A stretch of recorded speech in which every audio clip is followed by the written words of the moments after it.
Morning guys, another morning, another summer to be with our cats. Yan, aga-aga ng gising nila guys, hindi magpatulog. 4 o'clock pa, gusto na nilang kumakain na sila. So today guys, I supposed to be in Lagoon, pero yung kaibigan muna nila ang pumunta, kaya relax lang muna ako. Ayan.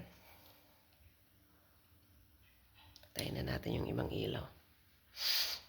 Ito sobrang kulit guys, di ako pinatulog. Yan si small.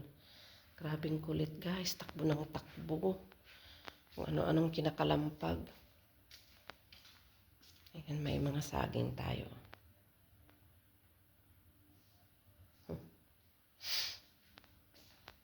Ito naman si Mia. Arte-arte. Ito, ayan. Lumipat na nga ako dito guys sa paghiga kasi iniwan ko si Small doon sa kabilang kwarto. Na tinulugan ko kasi grabe guys, hindi magpakatulog. Sobra. Tsaka nakamas nga pala ako guys kasi sobrang hika ko. Parang may pusa sa dibdib ko.